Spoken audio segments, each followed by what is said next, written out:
Hello and welcome to a special video where today I showcase my peonies and my David Austin roses.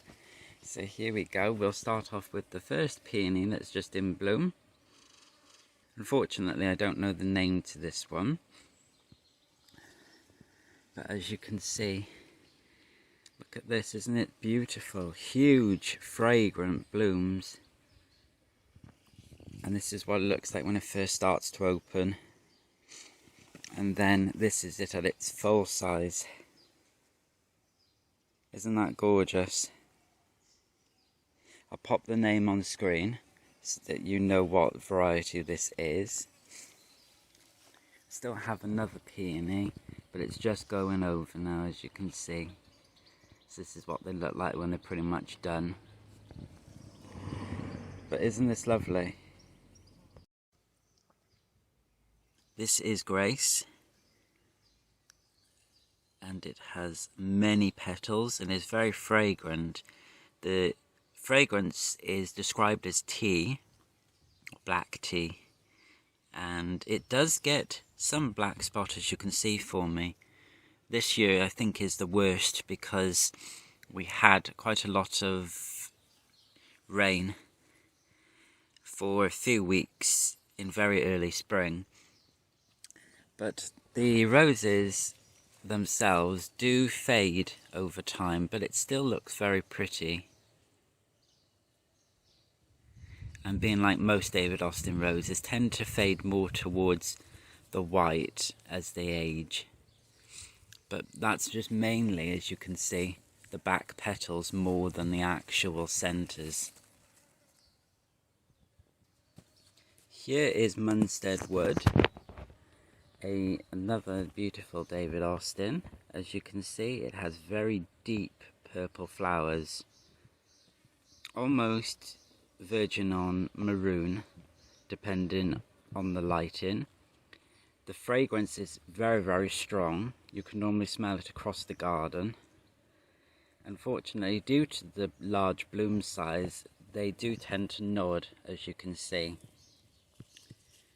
Here's another one. This one is pretty much towards the end of its cycle now. And this one is more definitely towards the end. As you can see, it's opened. But I would say this is one of my favourites. The fragrance is strong and fruity, and definitely more like raspberries. However, the thorns are very vicious on this. I don't know if you can see, but they are extremely vicious. So if you do get this rose, take care when you prune it, because do take care when pruning. You don't want to hurt yourself. So this is Munstead Wood.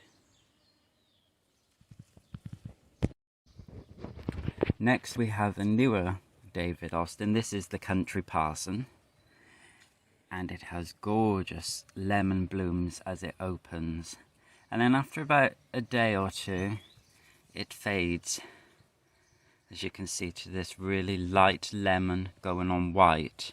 So that's the contrast that you'll get between the two. Now the handbook and the website says that this is of Scottish descent, and I will give you a reason why. Can you see the thorns on here? This, in no doubt, is a Scots rose hybrid. Even though David Austins are classed as English shrub roses, you can still tell their classifications through the types of roses that they have and by the leaves that they have as well. So this is definitely a hybrid of some old-fashioned rose and a Scots rose, somewhere along the lines. The fragrance is very strong and kind of fruity. It doesn't grow as big, this one. I have this in a container, as you can see, and I really love it. It's starting to become one of my favourites. and I would definitely recommend this one if you can get hold of it. Next we have Susan Williams-Ellis. This is a Sport of the Mayflower. It has very fragrant white double blooms. The rose itself is very healthy. It very rarely gets black spot. And to me they're kind of like poms, if you get me. And it really does bloom profusely. So as you can see. And they sort of, mine is sort of nodding because unfortunately I have trees above, so it's sort of clinging on to what sunlight it can get. This is definitely one of my favourites. So if you're looking for something for a moon garden, or you like the colour white, then this is definitely one to go for. I don't detect any pest damage with these roses. I've never had any.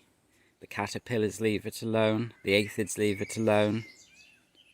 I don't get no thrips on it. So it really is a great rose to have.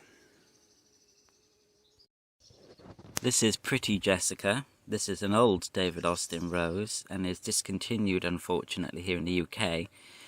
But I managed to acquire this from a specialist nursery. It is extremely fragrant. It has these gorgeous blooms.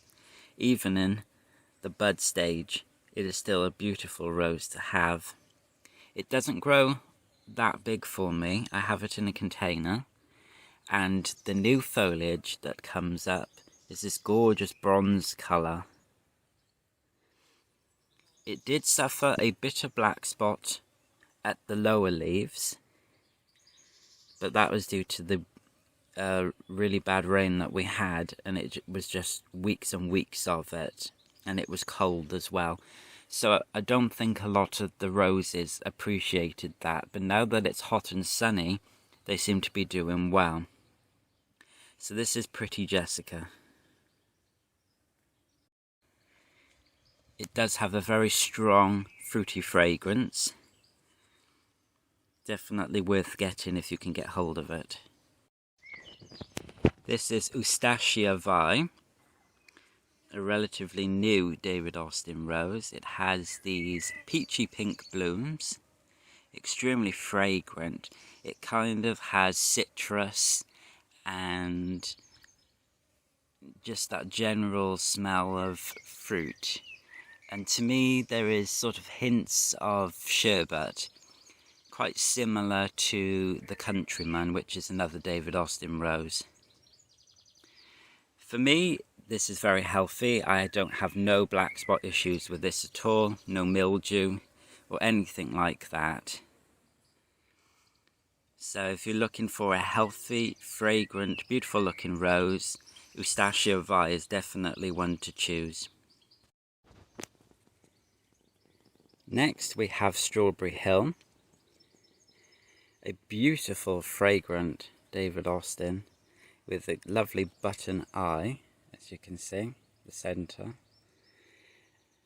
To me it is a light shell pink, very fragrant. The only issue I have with this is that it does suffer from black spot, and the blooms tend to fry and droop in intense heat, which is what we're having at the moment. So as you can see, it droops down.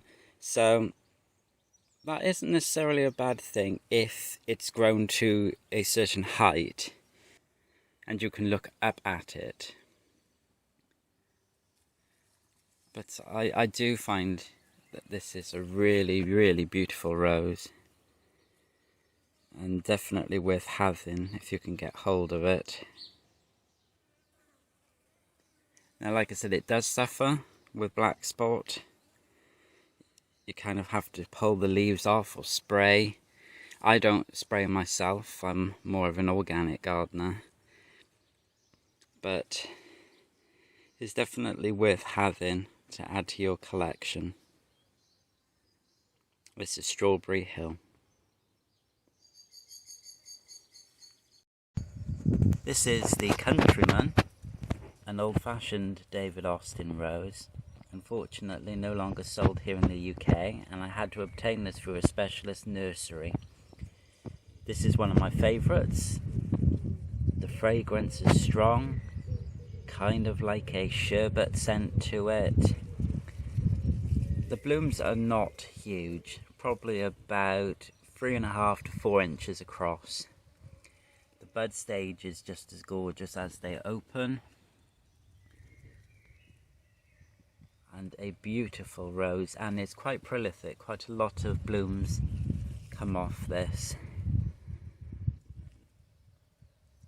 Now this is in full sun, up against the house, in a container, but the sun hits it, it does droop, but it bounces back. So it obviously stands up to heat very well. So I dare say if you live in a hot region, this one will perform better for you than, say, Strawberry Hill would. But definitely worth getting. Here is young Lycidas. From the side it looks very much like the peony that I have in bloom, as you can see. This is another beautifully large bloomed flower, so unfortunately it does droop.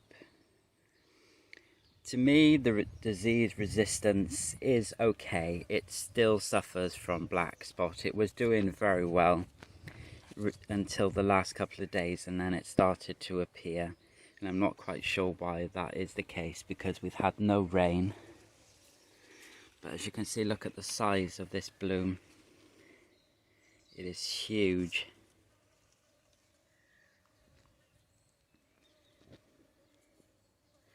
Now let me show you what it looks like when it first starts to open.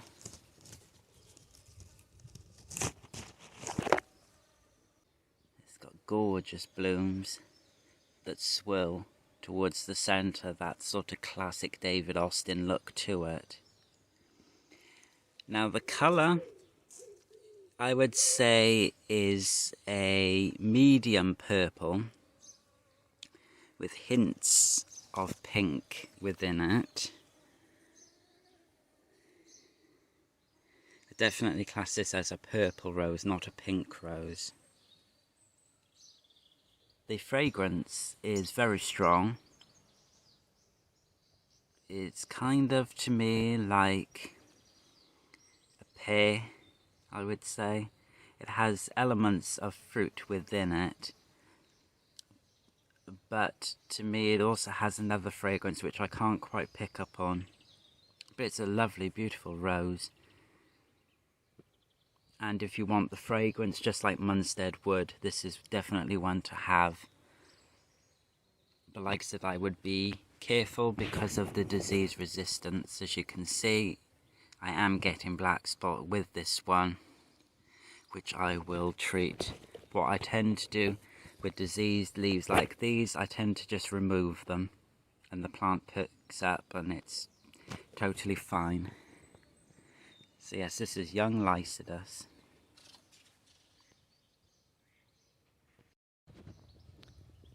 If you like this video, please comment and subscribe. It'd be lovely to have you on this channel, and thank you for watching, and I hope to catch you again soon. Bye bye.